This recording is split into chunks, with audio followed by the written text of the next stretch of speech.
China America tariff ചിലപ്പോൾ ഞാൻ അറിഞ്ഞിടത്തോളം ആദ്യമായിട്ടായിരിക്കും ചൈനകൾ പറയുന്ന രാജ്യം ലോകത്തിലെ ഏറ്റവും വലിയ രണ്ടാമത്തെ എക്കോണമി ലോക രാജ്യങ്ങളുമായിട്ട് ഡിപ്ലോമാറ്റിക്കലി ബന്ധപ്പെടുവാൻ വേണ്ടി വളരെയധികം രീതിയിലാണ് ശ്രമിക്കുന്നത്. ഇപ്പോൾ കേരളത്തിലെ മാധ്യമങ്ങളാണെങ്കിലും പല നാഷണൽ മീഡിയ ഒക്കെ പല രീതിയിലുള്ള സ്റ്റോറീസും തിയറീസും നരേറ്റീവ്സും ഒക്കെ പറയുന്നുണ്ട്. പക്ഷെ ഡേ വൺ ഓൺവേർഡ്സ് ഞാൻ പറയുന്ന ഒരു സ്റ്റോറിയുണ്ട്. അതായത് സ്ട്രിക്റ്റ് ആയിട്ട് ഇത് ചൈനയ്ക്ക് ഇട്ടുകൊടുത്ത അടിയാണ്. അപ്പോൾ അതിനെ ചൈന വിജയിക്കുന്നു, ചൈനയ്ക്ക് അത് പ്രശ്നമല്ല, ചൈനയ്ക്ക് ഇത് പ്രശ്നമല്ല, ചൈന ഇതിനെയൊക്കെ തരണം ചെയ്യും. ഇത് റിയാലിറ്റി എന്തുവാ? അതായത് ചൈന ആദ്യമായിട്ട് ഈ പല ലോകരാജ്യങ്ങളിലെയും കാല് പിടിക്കാൻ പോകും. ചൈനീസ് പ്രസിഡന്റ് തന്നെ വിയറ്റ്നാം, മലേഷ്യ, കംബോഡിയ, അങ്ങനെ പല രാജ്യങ്ങളിൽ, അതായത് ഈസ്റ്റ് ഏഷ്യൻ രാജ്യങ്ങളിൽ കണ്ടിന്യൂ ആയിട്ട് ടൂറ് നടത്തുന്നു.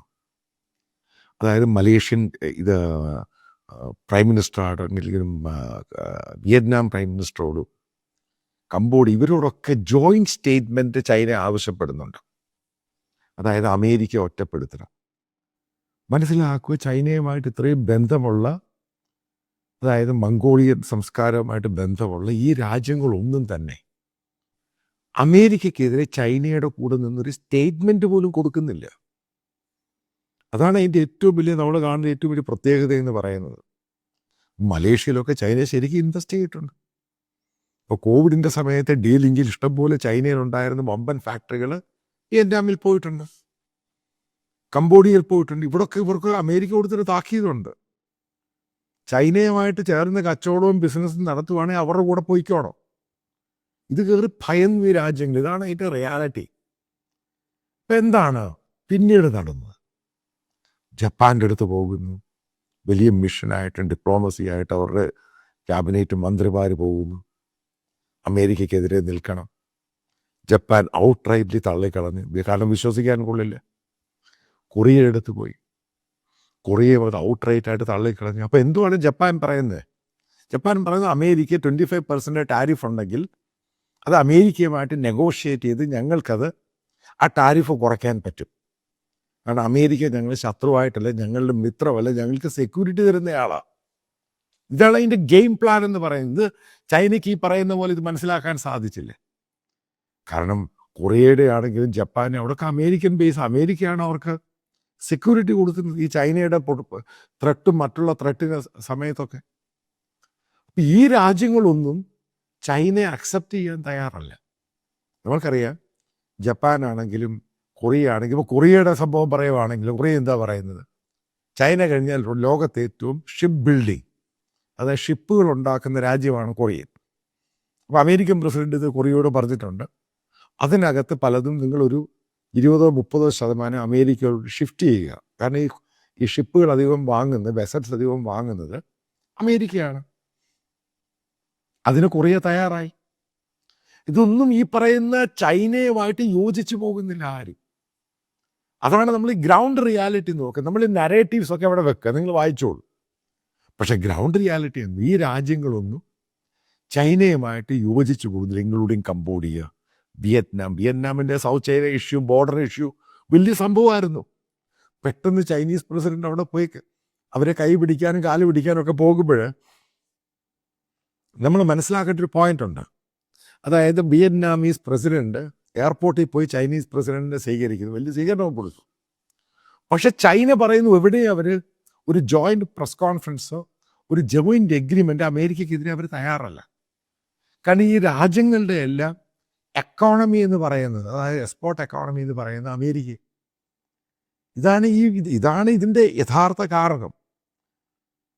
നിങ്ങൾ യാഥാർത്ഥ്യം മനസ്സിലാക്കിയാണ് ഈ പല റിപ്പോർട്ടുകൾ വരുമ്പോൾ എന്താണ് ഗ്രൗണ്ടിൽ നടക്കുന്നത്. ട്രംപ് പറഞ്ഞു, പല ആൾക്കാരും വട്ടനാണ്, അയാൾക്ക് ഭ്രാന്താണ്, അത് പറഞ്ഞു. പക്ഷെ അയാൾ പറഞ്ഞെടുത്തോട്ടാണ് കാര്യങ്ങൾ പോകുന്നത്. ഇനി നമുക്ക് യൂറോപ്പിലെടുക്കാം. മാർക്ക് റൂബിയോയും വിറ്റ്കോഫും യൂറോപ്പിലുണ്ട്. ഇപ്പോൾ യൂറോപ്യൻ യൂണിയനിലെ മെലോനി, അതായത് ഇറ്റാലിയൻ പ്രൈം മിനിസ്റ്റർ, ട്രംപിനെ കാണാൻ പോയേക്കുക. ഇപ്പോൾ നാറ്റോ രാജ്യങ്ങളിൽ ഏറ്റവും കുറച്ച്, അതായത് ഡിഫൻസിൻ്റെ ബജറ്റുള്ള രാജ്യമാണ് ഇറ്റലി. അവരിത് കൂട്ടാൻ തയ്യാറാണ്. അമേരിക്ക പറഞ്ഞ് 4% കൂട്ടണം, പക്ഷേ അവർ 2-2.5% മെലോനി കൂട്ടുമ്പോൾ മെലോനി അവിടെ പോകുന്നതിന് മുമ്പ് ഷെങ്കൻ രാജ്യങ്ങളുമായിട്ട് യൂറോപ്യൻ യൂണിയനുമായിട്ട് നടന്ന ചർച്ചയിൽ, കാരണം ട്രംപും മെലോനിയും പേഴ്സണൽ ബന്ധം, പൊളിറ്റിക്സിൻ്റെ ബന്ധം, കാരണം വലതുപക്ഷ രാഷ്ട്രീയം, മെലോനിയെ കൊണ്ട് എത്രമാത്രം ട്രംപിനെ പെർസ്യൂ ചെയ്യിക്കാൻ പറ്റും, ഇതാണ് യൂറോപ്യൻ രാജ്യങ്ങൾ തിങ്ക് ചെയ്യുന്നത്. നിങ്ങൾ മനസ്സിലാക്കുന്ന യൂറോപ്യൻ യൂണിയൻ ഒറ്റക്കെട്ടായിട്ട് ആദ്യം എന്നൊക്കെ പറഞ്ഞ് അവർ ചിഹ്ന ഭിന്നമായിരുന്നു പോയി. ഇതാണ് അതിൻ്റെ ഏറ്റവും വലിയ ഇമ്പാക്റ്റ് എന്ന് പറയുന്നത്. കാരണം അവർക്ക് അമേരിക്കയുടെ മുമ്പിൽ ഒറ്റക്കെട്ടാക്കാൻ പറ്റില്ല. മറ്റുള്ള രാജ്യങ്ങളുടെ മുമ്പിൽ യൂറോപ്യൻ രാജ്യങ്ങൾക്ക് യൂറോപ്യൻ യൂണിയൻ ഒറ്റക്കെട്ടാകാൻ പറ്റും. അതേപോലെ തന്നെ മറ്റുള്ള രാജ്യങ്ങളിലോട്ട് അമേരിക്കയിലോട്ട് പോകാത്ത പ്രോഡക്റ്റ് ചൈന അവിടെ ഡംപ് ചെയ്യാൻ തുടങ്ങി. ആലോചിച്ച് നോക്കുക, എന്താണ് കഴിഞ്ഞ 2 ദിവസം കൊണ്ടുള്ള സ്റ്റേറ്റ്മെൻറ്റ് ഈ രാജ്യങ്ങളിൽ നിന്ന് വരുന്നത്. അവിടെയുള്ള മാനുഫാക്ചേഴ്സ് ഉണ്ട് ഈ രാജ്യങ്ങളിലൊക്കെ.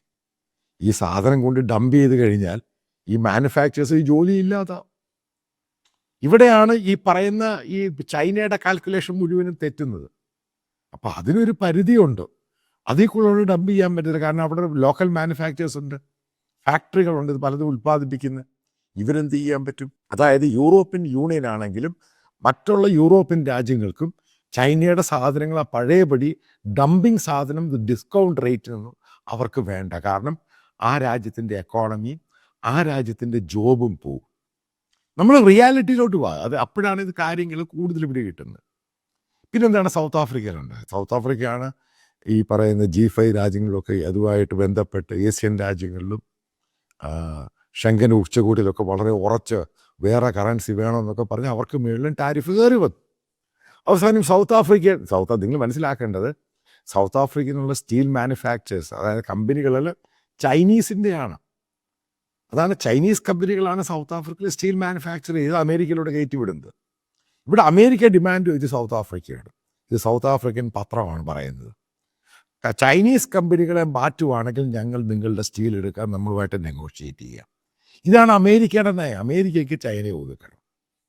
ഇവിടെ UK ഉണ്ടായ പോലെ സൗത്ത് ആഫ്രിക്കയിലും ഇന്ത്യൻ കമ്പനികൾ കടക്കാൻ പോവുക. അപ്പോൾ അവർ അറിയാൻ സാധിച്ച അവിടുത്തെ ഗവൺമെൻറ് ടാറ്റ സ്റ്റീലുമായിട്ട് ഇസ്പാത്ത് എന്ന് പറയുന്നത് സ്റ്റീൽ അതോറിറ്റി ഓഫ് ഇന്ത്യയെക്കാൾ ഏറ്റവും കൂടുതൽ സ്റ്റീൽ ഉൽപ്പാദിപ്പിക്കുന്ന ഒരു ഇന്ത്യൻ ഒറിജിൻ കമ്പനിയാണ്. ലണ്ടൻ ബേസ്ഡ് ആണ്, പക്ഷേ ഇന്ത്യൻ അഗർവാൾ ഗ്രൂപ്പിൻ്റെ ഇസ്പാത്ത് എന്ന് പറയുന്നത്. അപ്പോൾ അവരും ഈ പറയുന്ന രീതിയിൽ അവരും മാനുഫാക്ചേഴ്സാണ്. എന്നാലും ലോകത്തിൽ ഏറ്റവും കൂടുതൽ സ്റ്റീൽ ഉൽപ്പാദിപ്പിക്കുന്ന രാജ്യമാണ് ഈ ചൈന എന്ന് പറയുന്നത്. പക്ഷേ ഇപ്പോഴത്തെ പ്രശ്നമെന്ന് പറയുന്നത് അമേരിക്ക വാങ്ങുന്നില്ല എന്നതിനേക്കാളുപരി ഈ ചൈനീസ് കമ്പനികൾ മറ്റുള്ള രാജ്യത്ത് പോയി സ്റ്റീൽ ഉൽപ്പാദിപ്പിച്ച് അമേരിക്കയിലോട്ട് വിടുന്നു. അപ്പോൾ അവിടെയും ബ്ലോക്കായി. അതാണ് ചൈനയെ ഒറ്റപ്പെടുത്തുമെന്ന് നിങ്ങൾ ഈ പല നരേറ്റീവ്സ് കേൾക്കുമ്പോഴും ഗ്രൗണ്ട് റിയാലിറ്റി മനസ്സിലാക്കി എന്താണ് സംഭവിക്കുന്നത്. അതേപോലെ തന്നെ ഈ പറയുന്ന ഡംപ് ചെയ്യാൻ പല കാരണം ആൻറ്റി ഡംപിങ് ലോ പലയിടത്തും ഉണ്ട്. കാരണം ആ രാജ്യത്തിൻ്റെ ഈ പറയുന്ന രാജ്യങ്ങളിലൊക്കെ എക്കോണമി തകർന്നു. ഇപ്പോൾ പെട്ടെന്ന് മലേഷ്യയിലോട്ട് കൊണ്ട് ഡംപ് ചെയ്യുവാണെങ്കിൽ മലേഷ്യയിൽ ഉൽപ്പാദിപ്പിക്കുന്ന കമ്പനികളുണ്ട്, അവരെന്ത് ചെയ്യും? ആ കമ്പനികൾ അടച്ചു ആ ജോലിയില്ലാതായിപ്പോൾ അവരുടെ എക്കോണമിയെ ബാധിക്കും. ഇവിടെയാണ് ചൈനയ്ക്ക് ഈ പറയുന്ന പോലെ അവർ ഉദ്ദേശിക്കുന്ന രീതിയിലുള്ള കാര്യങ്ങൾ പോകുന്നത്. ഇപ്പോൾ യൂറോപ്യൻ രാജ്യങ്ങൾ വളരെ കൃത്യമായിട്ട് ചൈനീസ് ഡിപ്ലോമാറ്റ്സിനോട് പറഞ്ഞു കഴിഞ്ഞു, ഡിസ്കഷൻ വന്നവരോട്, അവർക്കൊരു കാരണവശാലും അമേരിക്കയെ വിട്ടൊരു കളി പറ്റില്ല. കാരണം ഈ രാജ്യങ്ങളുടെ ഏറ്റവും വലിയ പൊട്ടൻഷ്യൽ ത്രെട്ട് എന്ന് പറയുന്നത് റഷ്യയാണ്. കാരണം റഷ്യ ഉക്രൈൻ വാർ, ഇതിനകത്ത് അവരെ സപ്പോർട്ട് ചെയ്യുന്നത് അവർക്ക് പ്രശ്നമുണ്ട് ഈ രാജ്യങ്ങളും അമേരിക്കയൊക്കെ തമ്മിൽ. അവരുടെ ബജറ്റും ട്രേഡും മറ്റ് പല കാര്യങ്ങളുമായിട്ട് നാറ്റോയിലുണ്ടാകുന്ന ഡിഫൻസിൻ്റെ ബജറ്റുമായിട്ടൊക്കെ ബന്ധപ്പെട്ട്. പക്ഷേ ഇതൊക്കെ നെഗോസിയേഷനിൽ കൂടെ അവർക്കൊരു സൊല്യൂഷൻ ഉണ്ടാക്കാൻ സാധിക്കും അമേരിക്കയ്ക്ക്.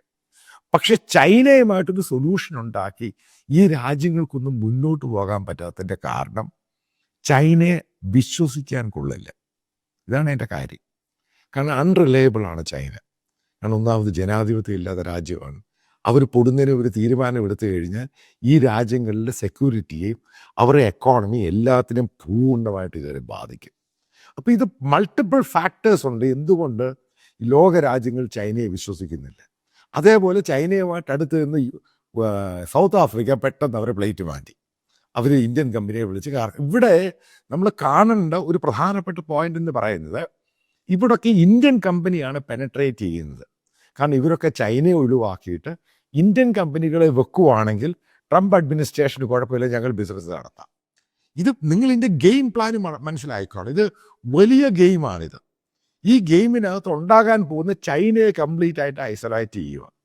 അതിൻ്റെ ഭാഗമായിട്ടാണ് ഈ പല രാജ്യങ്ങളുമായിട്ട് നെഗോഷിയേറ്റ് ചെയ്യുമ്പോഴും, ഇപ്പം മെലോനിയുമായിട്ട് നെഗോഷിയേറ്റ് ചെയ്യുമ്പോഴൊക്കെ അമേരിക്ക വെക്കുന്ന ധാരണയുണ്ട്, ചൈനയിൽ ഇത്ര % പ്രോഡക്റ്റ് വരുന്നു, അത് പകുതിയാക്കുക, പകരം ഇന്ത്യ എന്ന മറ്റുള്ള രാജ്യങ്ങളിൽ നിന്ന് വാങ്ങുക.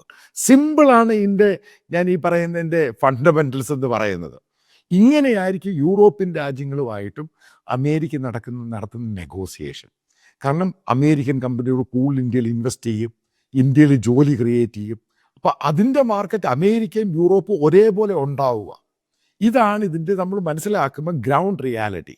ഇവിടെയാണ് ചൈന എന്ന് പറഞ്ഞ രാജ്യത്തെ ലോക രാജ്യങ്ങൾ ഒന്നടങ്കം തള്ളിക്കളയുന്നത്. ഓസ്ട്രേലിയ ചൈനയെടുത്ത് ചവിട്ടിക്കൂട്ടി ദൂരെ കളഞ്ഞു. ചൈനീസ് ഡിപ്ലോമാറ്റ് ഞങ്ങൾക്ക് പറ്റില്ല എന്ന് ന്യൂസിലാൻഡും അതേ രീതിയിൽ പറഞ്ഞു. അതായത് വരാൻ പോകുന്ന വർഷങ്ങളിൽ ഈ ടാരിഫായിട്ട് മുന്നോട്ട് പോവുകയാണെങ്കിൽ ഉണ്ടാകാൻ പോകുന്ന പ്രധാനപ്പെട്ട ഒരു സംഭവം എന്ന് പറയുന്നത്, ചൈനീസ് പ്രോഡക്റ്റുകൾ ഗ്ലോബൽ മാർക്കറ്റിൽ നിന്ന് ഇല്ലാതാകും. പകരം മെയ്ഡ് ഇൻ ഇന്ത്യ സാധനം ഗ്ലോബൽ മാർക്കറ്റിലുണ്ട്. ആ ഒരു പോസിബിലിറ്റിയാണ് എനിക്ക് കാണാൻ സാധിക്കുന്നത്.